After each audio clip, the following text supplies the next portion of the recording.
El Gobierno de la provincia de San Luis y la Universidad de La Punta les dan la bienvenida al acto inaugural de San Luis Digital 2010. Escuchamos a la señora rectora, doctora Alicia Bañuelos. Buenas tardes, bienvenidos. Esta charla va a ser sobre la evolución cultural y la inclusión digital, celebrando lo que está pasando en San Luis, esta verdadera revolución de inclusión digital. He puesto en la primera página una frase de Arthur Clarke que dice: el futuro no es lo que salía a ser. Y esto efectivamente es así. Hoy el futuro nos alcanza más rápido y todo ocurre a tal velocidad que ya no podemos tener los mismos pronósticos que hace un tiempo. Dice Richard Dawkins, un famoso antropólogo, que si fuéramos visitados por seres extraterrestres inteligentes, para medir nuestra civilización se preguntarían: ¿estos terrícolas ya se dieron cuenta de la evolución natural?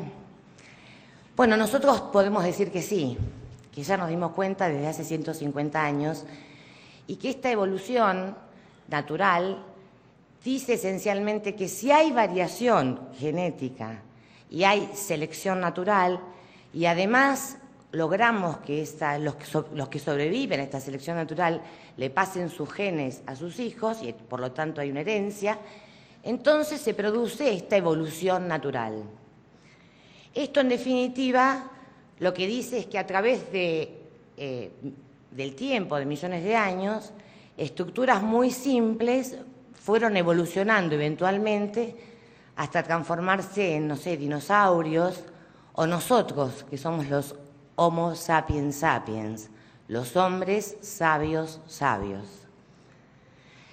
Esta teoría de la evolución biológica explica dos fenómenos muy importantes. Uno es la variedad de seres vivos y lo segundo es la complejidad. Los seres actuales son seres complejos.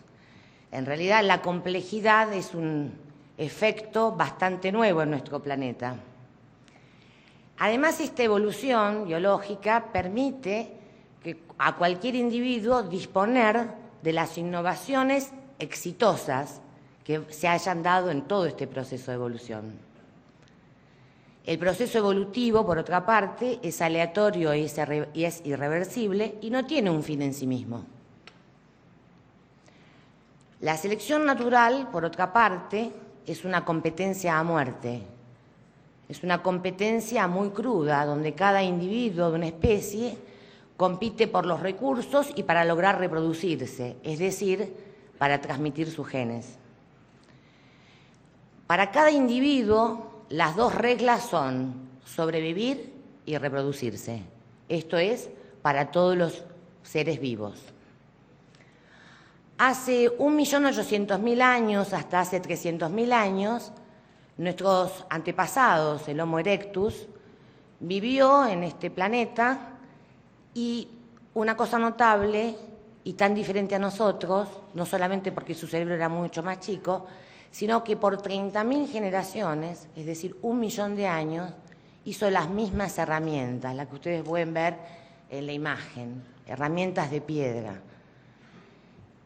Este hombre, que era con un cerebro mucho más chico, sin embargo tenía una característica que es muy importante y sobre la que quiero hablar, y fue en realidad dos antropólogos, uno muy famoso, Richard Leakey y Kamoya Kimeu, que en el año 1984 encontraron un esqueleto completo de un niño de 12 años. Este esqueleto, que tiene una antigüedad de 1,5 millones de años, lo encontraron cerca del lago Turkana, por eso se llama el niño de Turkana. Este niño tenía lastimada la espalda, tenía una escoliosis, y estos antropólogos dicen que logró vivir hasta los 12 años porque sus congéneres lo cuidaron. Y esto es llamativo, porque entonces para este hombre tan primitivo, este ancestro nuestro, no era solo sobrevivir y reproducirse. Ya había hace 1,5 millones de años algo más. Hasta hace 30.000 años, 4 homínidos, se piensan que 3, hoy se dudan si unos restos encontrados en Siberia, pertenecen a la cuarta clase de homínidos, vivían en este planeta y lo compartíamos. Todos ellos fracasaron. Nosotros somos el único grupo de homínidos que logra sobrevivir en el planeta exitosamente. Casi llegamos a 7.000 millones de habitantes. El Homo sapiens sapiens, o sea, nosotros, aparece en el globo hace 200.000 años y conquista el planeta, y en los últimos 10.000 años hemos fabricado infinidad de herramientas cada vez más sofisticadas. Yo quiero mencionar que si hoy, por ejemplo, la humanidad se muriera parte de la humanidad, sería muy difícil que el resto pudiera reproducir las mismas herramientas que hoy tenemos. Para hacer el celular que está en la fotografía, se necesita tener conocimientos de la industria del petróleo, de la industria de los minerales, de los chips, del software. Cada producto que llega a nuestras manos, seguramente tuvieron que intervenir para su fabricación miles de personas o cientos de miles de personas. Entonces nosotros somos una sociedad que está usando los productos que producen muchas personas en el mundo. La teoría de la evolución explica cómo evolucionamos hasta convertirnos en Homo sapiens sapiens, pero no explica cómo nos comportamos. La teoría biológica no puede explicar la manera en que vivimos hoy, que parece estar muy alejada del brutal mundo de la selección natural. Nuestro cerebro, que evolucionó al mismo tiempo que nosotros y se fue haciendo cada vez más grande, y esto es una complicación porque las mujeres saben perfectamente que dar a luz a una persona, a una criatura que tiene cada vez el cerebro más grande es cada vez más doloroso, pero este dolor venía con la compensación de tener un cerebro que nos dejaba preparados para tener las habilidades que hoy disponemos. Este cerebro fue evolucionando y a medida que evolucionaba también se fue alejando de los mandatos naturales, de esto de sobrevivir y reproducirse. Nuestra energía hoy no tiene nada que ver con la supervivencia o la reproducción. No sentimos ni actuamos por impulsos evolutivos. Nos hemos liberado del mandato de nuestros egoístas genes y entonces podemos explorar el mundo que nos rodea, crear objetos por su belleza, creamos objetos para divertirnos y hasta horrorizamos a nuestros genes con la anticoncepción. Dejamos entonces atrás la crueldad y el despilfarro de la selección natural. Dejamos atrás, esta frase me encanta, la naturaleza roja en uñas y dientes. El lenguaje es una de las herramientas que nos permitió llegar hasta acá. Esto se debió a dos cuestiones. Una, que tenemos un gen modificado que se llama FOXP2, y mientras íbamos teniendo este gen modificado, también se iban modificando lo demás que teníamos que tener, nuestros huesos, las formas en que se encastran nuestros músculos. El Homo erectus no tenía esto, por eso hizo durante 1 millón de años la misma herramienta. Esa foto que ustedes ven es la conferencia Solvay de 1927. Ahí están Einstein, Madame Curie, Dirac, los grandes científicos. Esta conferencia no se hubiera podido hacer si no hubiéramos tenido lenguaje. Ahora, nosotros podemos pensar con un propósito, podemos actuar en función de ese propósito, podemos crear en función de este propósito, y a raíz de que tenemos lenguaje, este propósito sobrevive al individuo que originalmente lo pensó. Esta foto es de Einstein y Millikan, 2 premios Nobel en 1919. ¿Qué quiero decir con esto del propósito? Un inventor inventa la rueda. Generaciones de inventores, con el propósito de viajar más rápido, inventan el automóvil. Nosotros somos inventores de propósitos, nuestra especie. Cuando nosotros nos fijamos un objetivo o un propósito, aceleramos la evolución tecnológica para llegar a ese objetivo. La foto que ustedes tienen ahí es la foto de los líderes del genoma humano. Son Craig Venter y Francis Collins, con el entonces presidente de los Estados Unidos, Bill Clinton. En el momento que se anuncia que nosotros, nuestra especie, consiguió entender el genoma humano. Para esto tuvimos que acelerar la evolución tecnológica para poder llegar en tiempo y forma, y esto es lo que hicimos. La tecnología, por otra parte, fomenta el hábito de pensar. La tecnología es el medio que usa nuestra especie para conseguir un propósito. Nuestro mundo tecnológico nos ha llevado más allá de los dictados de la naturaleza. Aliviamos el hambre alterando las cosechas, predecimos el clima con poderosas computadoras, curamos enfermedades con fármacos. Esta evolución ahora no tiene nada que ver con la evolución genética, que tarda millones de años. Esta es muchísimo más rápida, pero sin embargo se asemeja. ¿Qué es la cultura? La cultura es la información transmitida entre miembros de una misma especie mediante el aprendizaje social, mediante la imitación, mediante la enseñanza o la asimilación. Voy a dar una frase del filósofo Daniel Dennett que dice que un carro con ruedas radiadas no solo lleva grano u otras mercaderías de un lugar a otro, lleva la brillante idea de un carro con ruedas radiadas de una mente a otra. La evolución cultural se produce cuando nosotros, nuestros cerebros, copiamos con variación y selección información a través de la imitación, el lenguaje, al hablar, al escuchar, al contar historias, al vestir, a hacer lo que hacemos. Esta evolución es lo que copiamos en nuestro cerebro, por eso nuestro cerebro tiene que ser cada vez más grande, porque nosotros continuamente copiamos, mejoramos los hábitos, las costumbres, todo pasa por este lugar. Porque hay variación, porque permite la competencia. Tengo información, hay ideas que se van copiando, pero las voy modificando, algunas sí y otras no. Hago una selección, porque sobreviven en mi cerebro las más aptas, las otras no tanto. Toda esta información se posan en mi cerebro como si fueran parásitos, pero de esos rescato justamente a un grupo, luego hay selección. ¿Y por qué hay herencia? Porque de toda esta información que recibe mi cerebro, yo solamente estoy dispuesto a transmitir a un grupo de ellos. Por lo tanto, la evolución cultural cumple el mismo principio. Si hay variación y hay selección y hay herencia, entonces hay evolución. Y ahora esta evolución no es más genética, esta evolución ahora es cultural.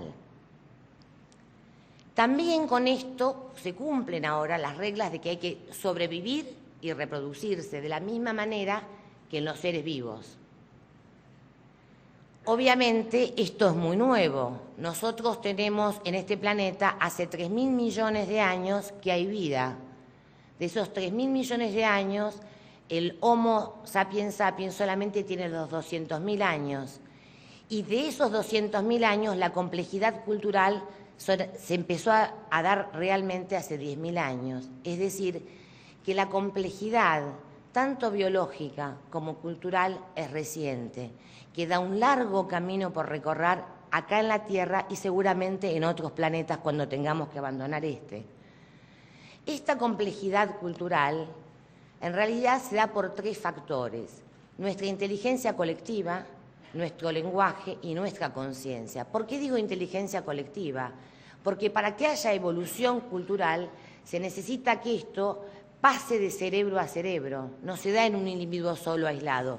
No importa cuán inteligente es una persona, importa cuán inteligente es la sociedad donde se puede dar esta copia con selección de ideas. Nuestra especie, entonces, ha dado nacimiento a la creación con propósito deliberado. Nosotros hacemos planes, diseñamos y hacemos previsión. Y de esta manera hemos llenado el planeta Tierra con creaciones con propósito, aviones, barcos, lo que se puedan imaginar. Dice Stephen Hawking, la estirpe humana no es más que un sustrato químico en un planeta pequeño, orbitando alrededor de una estrella mediana, en los suburbios de una galaxia del centenar de miles de millones que existen. Esto es cierto. Sin embargo, somos la especie dominante en este planeta y hasta ahora es la única especie inteligente que conocemos. Y es probable que salgamos a conquistar el resto del mundo. Y esto no lo hacemos por nuestras virtudes biológicas, sino por nuestra evolución cultural. Esto es lo realmente importante. Es tan así que hasta nos podemos fijar propósitos tan inmensos como pretender comprender el universo. Y esto es lo que están haciendo cientos de científicos en todas partes del mundo. Queremos comprender la astronomía y el mundo del microcosmos. Y esto lo hemos hecho a través de la colaboración, que es el hábito de intercambiar una cosa por otra, que es el hábito de intercambiar una idea por otra. Dice Adam Smith, nadie ha visto a dos perros hacer un intercambio justo y deliberado de un hueso. Con esto Adam Smith está diciendo algo más. Somos la única especie que puede hacer esto. Como conclusión puedo decir que lo que es relevante para una sociedad es lo bien que la gente comunica sus ideas y lo bien que coopera en la construcción del conocimiento y en la mejora de la calidad de vida colectiva. Dicho de otra manera, es lo bien que coopera en favor de la evolución cultural. Y esta evolución cultural se da por el contacto entre cerebros de un mismo lugar. En San Luis podemos decir que nosotros estamos trabajando para esto, porque trabajamos en favor de la inclusión digital. Hay 1.900 millones de personas que hoy están conectadas a la red. Estas personas tienen posibilidad de hacer el intercambio de ideas, de objetivos, de propósitos. Nosotros estamos muy orgullosos de decir que la penetración en nuestra provincia de Internet es del 80%, que tenemos un 70% de hogares con computadoras, que los niños con computadoras son el 14%, que tenemos más del 89% de docentes capacitados, que el enlace a Internet es de 1.200 megabits y se inaugura mañana, que todos los días se conectan a la red Wi-Fi 326.000 habitantes y les recuerdo que San Luis tiene 420.000 habitantes en total. Esto es una muestra del compromiso con la cultura, la educación y el progreso. Arthur Clarke dice, cuando un anciano y distinguido científico afirma que algo es posible, probablemente esté en lo correcto. Cuando afirma que algo es imposible, probablemente esté equivocado. La segunda ley dice, la única manera de descubrir los límites de lo posible es aventurarse hacia lo imposible. Y cualquier tecnología lo suficientemente avanzada es indistinguible de la magia. Nosotros queremos esa magia en San Luis. Y para terminar,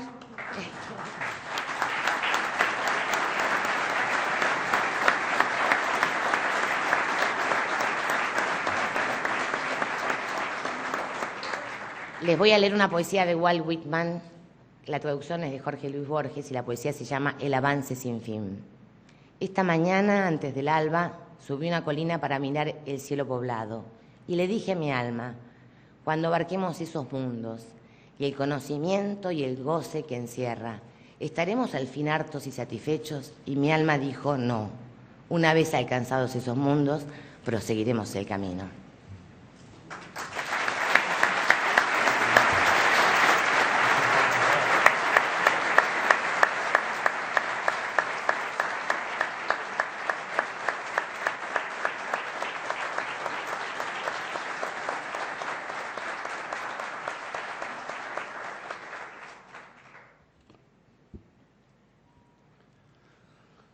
Buenas tardes.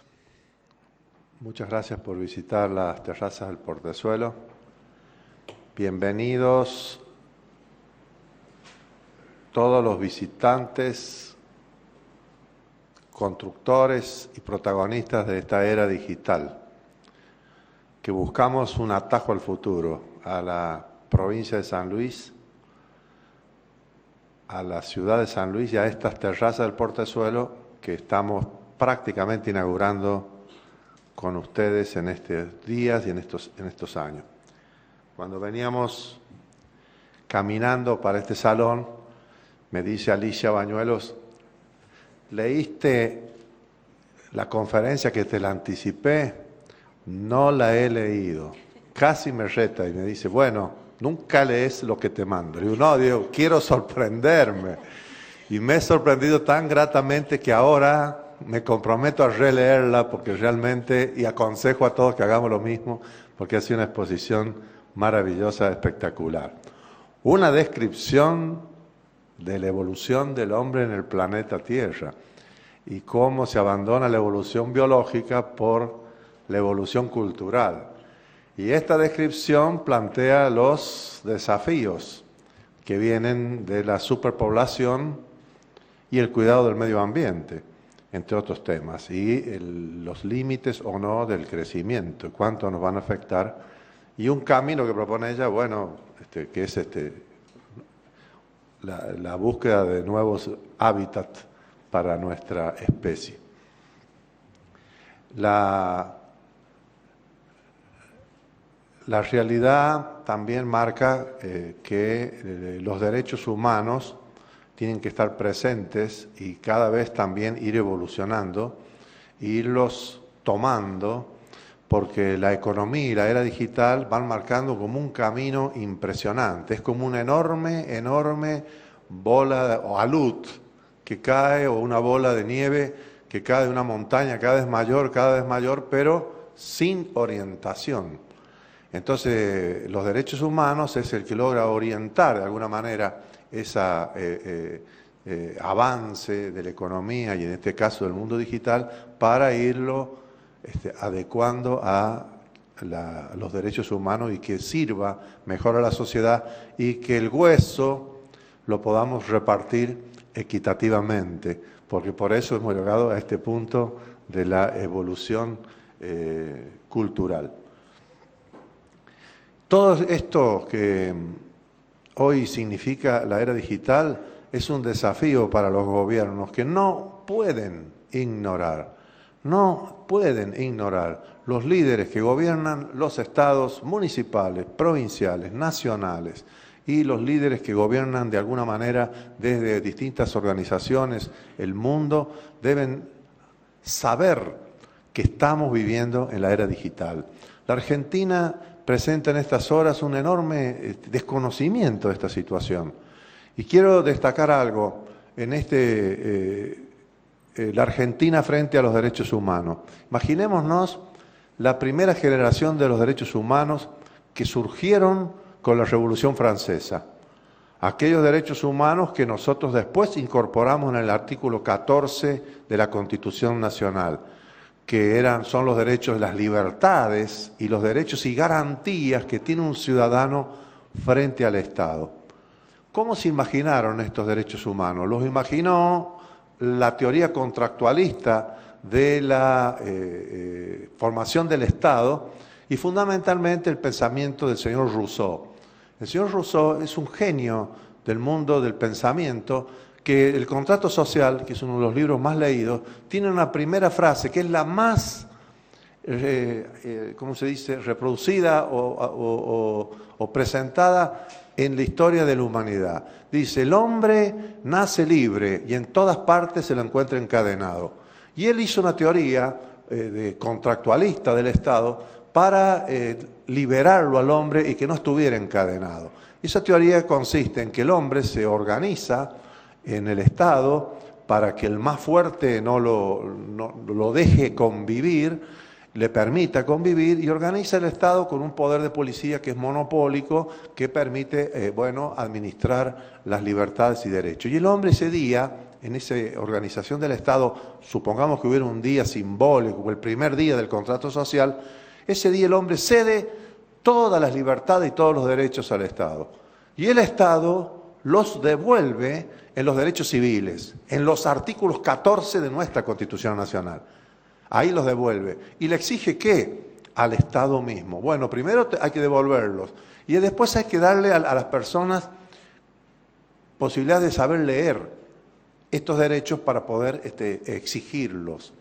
Miren este juego, cómo permitió un gran avance de la humanidad, que generó el constitucionalismo moderno, generaron los derechos y garantías, los derechos humanos de primera generación, y permitió que el comercio o el poder o la fuerza de la economía permitieran un mundo de libertad y de mejor convivencia. La Argentina, 1789, la Revolución Francesa, con estas ideas que vienen de antes. La Constitución de Estados Unidos, la de Filadelfia, la primera, incorpora después en 1791 la primera enmienda donde están todos estos derechos también. Entonces, con nosotros, nuestros antepasados, la sociedad argentina histórica de principios del siglo XIX conocía ya esto. Y sin embargo, miren ustedes todo lo que tardamos en incorporar los derechos humanos de primera generación. Hemos tardado hasta la Constitución casi 70 años, con guerras civiles, con muertes, con unitarios y federales, con incomprensión, con, una crueldad enorme en el tratamiento de un tema tan importante como es tener la lectura del mundo, de la economía y de los derechos humanos para poder aplicarlos en la sociedad y convivir mejor. 70 años. Después vino la segunda generación de derechos humanos, que era tal la crueldad del mundo capitalista y de estas libertades en el manos de la economía, que dijeron, bueno, hay que cuidar a la sociedad, y aparecieron los derechos de los trabajadores, los derechos sociales. Esto sucedió de una manera distinta. La primera fue una corriente europeizante que venía de Francia, de Europa, que fue la Revolución Francesa. Esta segunda generación de derechos humanos fueron revoluciones nacionales, y todas distintas. La fuente de los derechos sociales, la segunda generación de los derechos humanos, es nacional. Por eso apareció la Revolución Mexicana, la Revolución Rusa, 1917. La Revolución Mexicana, cerquita nuestro, muy cerquita nuestro, y con mucho romanticismo. Sin embargo, ¿cuántos años tardamos en entender, en leer esto? ¿Cuántos años tardamos en leer esto? Con luchas civiles, con muertes. El centenario se festejó por el enorme crecimiento, la Argentina de 1910, por el enorme crecimiento de la Argentina y lo que se llamó el orden conservador, que había logrado cosas maravillosas. Sin embargo, estaba impugnado porque no entendían los derechos sociales de la época. Y se siguieron sin entender.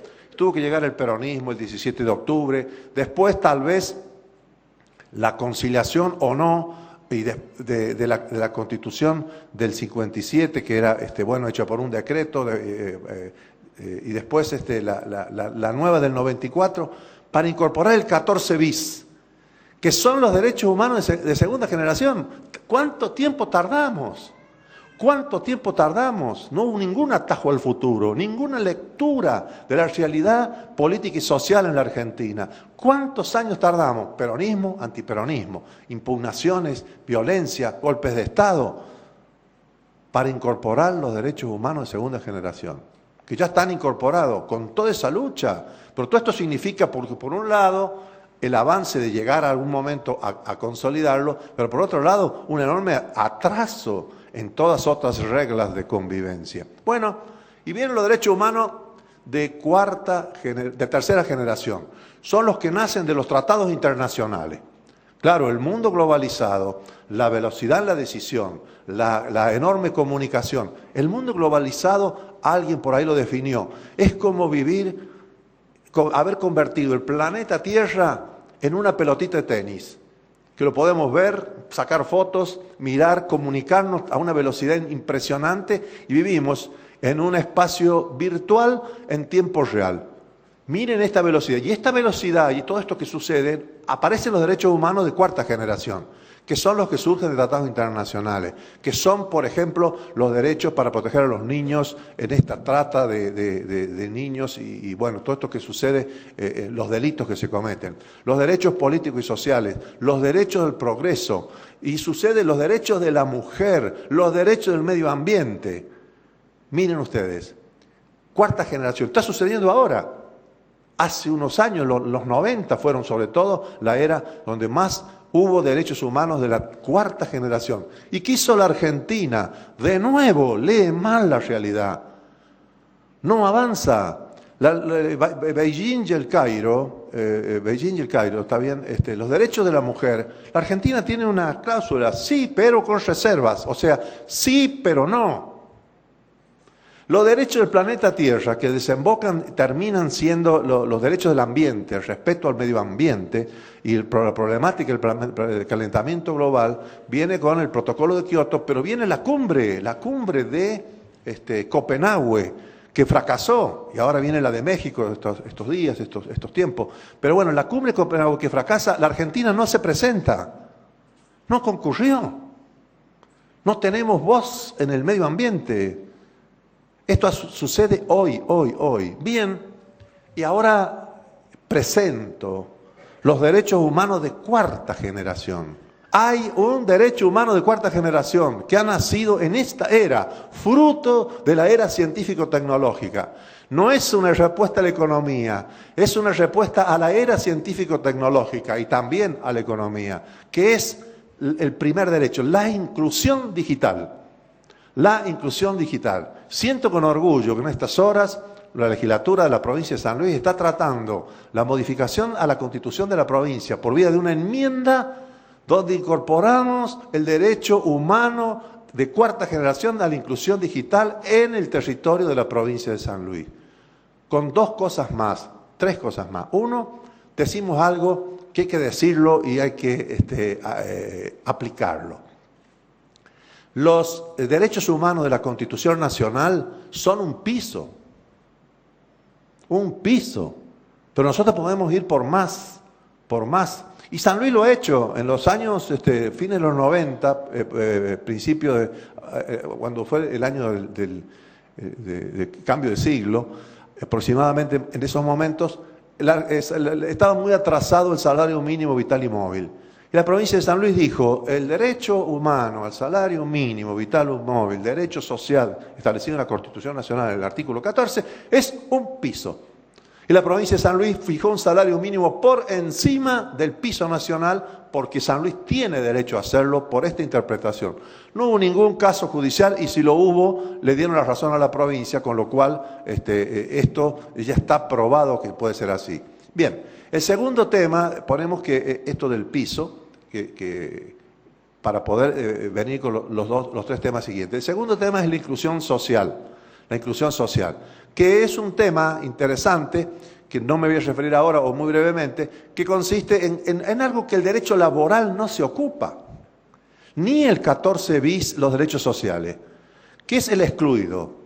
El excluido. Cuando hablamos de excluido y decimos que uno de los excluidos son aquellos que tienen capacidad diferente, el derecho laboral no se ocupa, tiene un porcentaje en una ley, pero jamás ni siquiera lo cumple, nadie lo hace cumplir y tampoco abarca de solucionar el problema para todas las capacidades diferentes.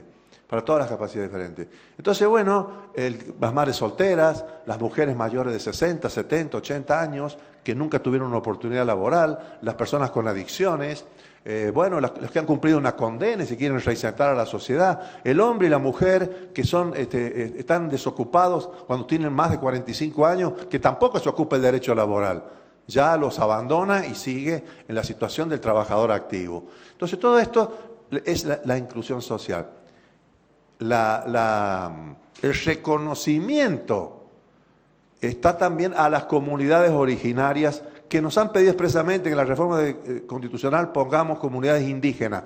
Un tema que en la lectura de los tratados internacionales y las Naciones Unidas usa esta palabra. Entonces no queremos que por después haya el equívoco de decir que nosotros no estamos hablando del mismo lenguaje, que los grandes derechos que le otorgan los derechos humanos de tercera generación a las comunidades originarias, que es reconocerlas plenamente con sus derechos sobre la tierra y sobre su cultura y sobre su organización y son una nación dentro de otra nación. Y esta es la realidad y hay que devolverle la tierra y hay que reconocerle plenamente estos derechos. Y lo último, el que quiero hablar también, es la inclusión digital. Y esto está incorporado en esta enmienda que proponemos. San Luis quiere ser el primer estado de la Argentina y bueno, y será tal vez del mundo, en que incorpore el derecho humano de la cuarta generación, el primer derecho de la era digital, que es la inclusión social. Bien, lo fundamento brevemente. Este año del bicentenario, 200 años de la patria, donde nosotros comenzamos hace 200 años la guerra, lo que fue después la guerra de la independencia, los nativos queríamos desplazar a los inmigrantes. Los nativos, esto sucedió hace 200 años, los nativos, nosotros, los criollos, desplazábamos a los españoles colonizadores que eran inmigrantes en este planeta, en este territorio que estaban usurpando. Bueno, y esta fue la guerra de la independencia.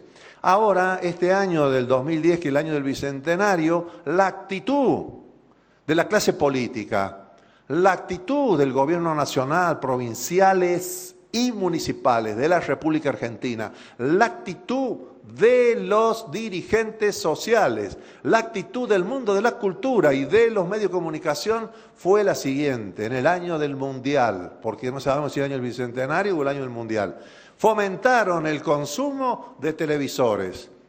Y bueno, y vieron ustedes la alegría, la orgía de que había de compra de televisores antes del Mundial, se compraban televisores para alta definición en 50 cuotas y televisores de 5.000, 10.000 y 20.000 pesos. Se compraron 1,5 millones de televisores y era primera plana de los diarios, como un festejo de lo vivo que somos los argentinos, de comprar televisores en 50 cuotas, alta definición, para ver el Mundial de Fútbol.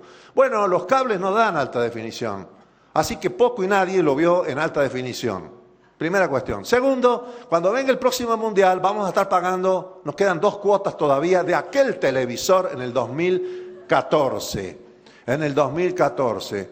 Y con 1,5 millones de televisores de 5.000, 10.000 y 20.000 pesos, pudimos haber dirigido lo mismo, el crédito, con el apoyo de los medios de comunicación, de los gobiernos, de la clase dirigente argentina, fomentando la compra de computadoras. Y tendríamos un parque en manos de los chicos de 8 millones de computadoras, sobre una población escolar de 12 millones de chicos. La guerra.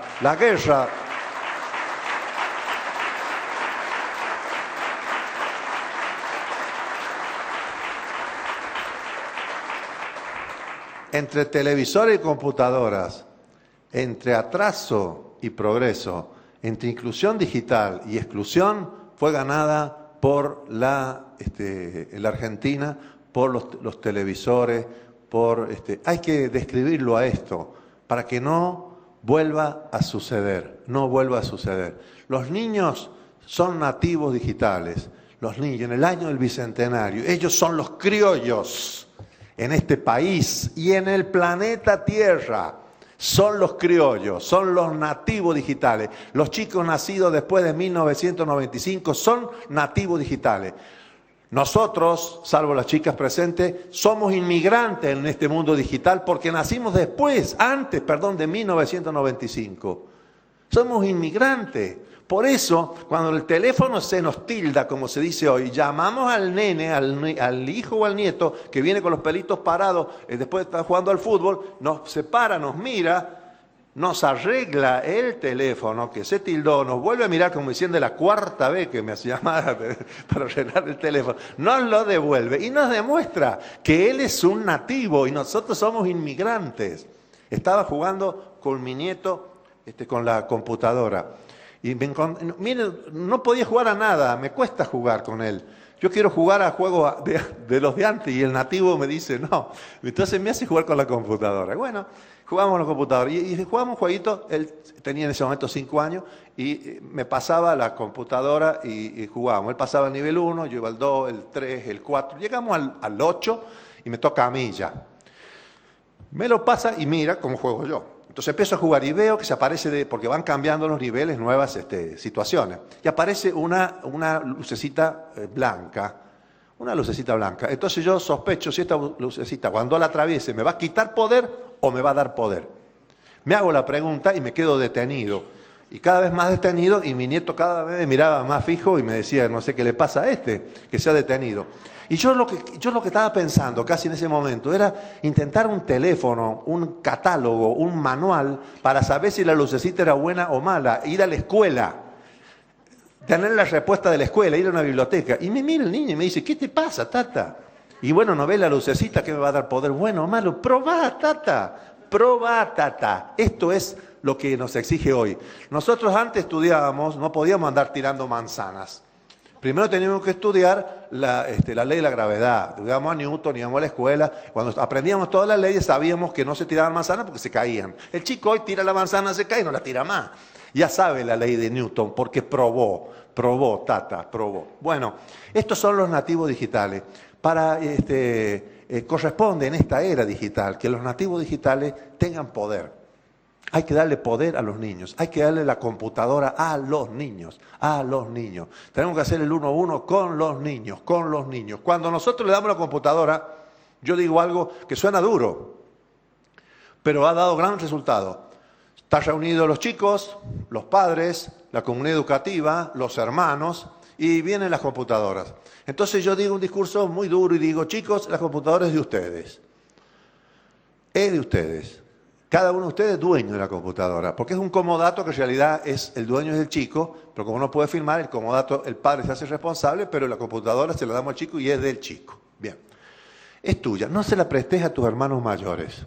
Y poquito sonrisa y medio les gusta. Tampoco a tu papá y a tu mamá. Ya a los padres ya no sonríen tanto y tampoco les gusta. Y menos a los docentes. Los docentes también se enojan y se quedan los chicos con la computadora. Resultado, no se ha perdido ninguna computadora. Las computadoras todas funcionan.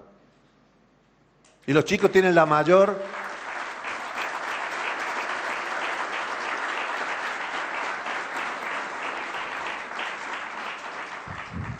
posibilidad de jugar con la computadora. Este plan de la provincia de San Luis comenzó en 1998 y siendo un homenaje a todos los que trabajaron en nuestra autopista de información. Porque hoy no nos acordamos de los nombres, pero fueron muchísimos nombres de gente que confió, que creyó en la era del progreso, que creyó en la revolución científico-tecnológica, que creyó que había un atajo al futuro. Porque cuando empezó la autopista de la información, muy pocos entendíamos o ninguno entendía de qué se trataba. Y era llevar la fibra óptica a toda la provincia, las antenas para llegar a todos los pueblos de la provincia. Y acá yo digo algo, es fácil en las grandes concentraciones urbanas llevar la fibra óptica, porque las distancias son menores. Nosotros tenemos 75.000 kilómetros cuadrados de superficie. 75.000 kilómetros cuadrados de superficie. La ciudad de Buenos Aires creo que son 200 kilómetros cuadrados. Entonces es más fácil la ciudad de Buenos Aires que San Luis. Y el presupuesto de la ciudad de Buenos Aires es 6 veces más grande que el de San Luis. Entonces es mucho más, acá aparece la ecuación, claro, pero ustedes son poquitos, son chiquitos, sí, pero cuando se habla del territorio, el territorio nos da más complejidad para este tipo de experiencia. Y lo hemos hecho con un concepto, de la periferia al centro. ¿Qué significa? Primero vamos a la gente más humilde, a los pueblos más alejados, al centro viene solo.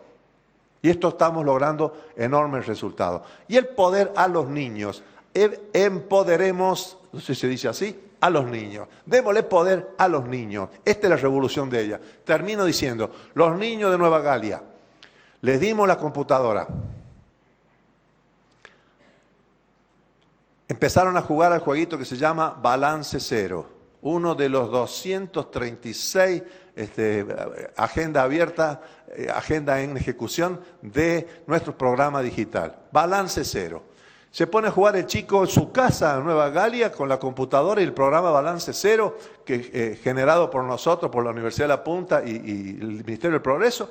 Y el chico le pregunta a la computadora cuántas luces tenés prendidas, cuántos calor produce tu casa con distintas cosas.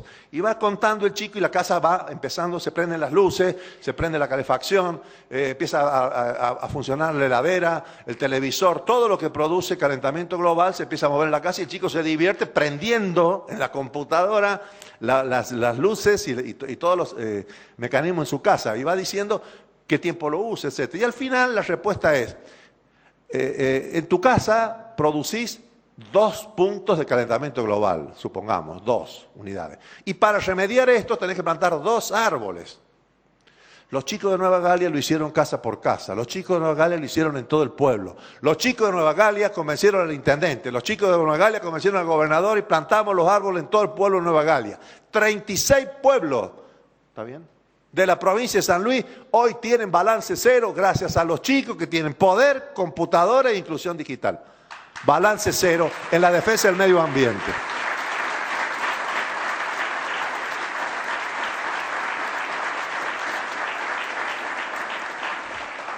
La inclusión digital requiere 3 elementos, tres cuestiones. Primero, tener computadoras.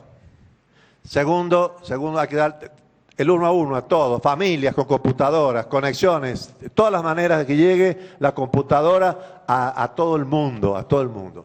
Segundo, capacitarse. Los chicos son nativos digitales, en realidad requieren capacitaciones especiales, pero no para manejarse en el mundo de la computadora. Y tercero, tener conectividad. Y en esto sentimos orgullosos de aquel legado, aquel trabajo que empezaron en 1998, hoy nos ha permitido que San Luis tenga en todo el territorio de la provincia Wi-Fi. Y en todo el territorio es gratuito, es gratuito. Y esto también nos consideramos, está en una ley como un derecho de todos los ciudadanos que viven en San Luis o que visitan San Luis a tener Wi-Fi gratuito. Muchas gracias, un orgullo enorme haber escuchado a Alicia Bañuelo esta hermosa conferencia y dar por inaugurado la 4ª Feria San Luis Digital 2010. Bienvenido a San Luis.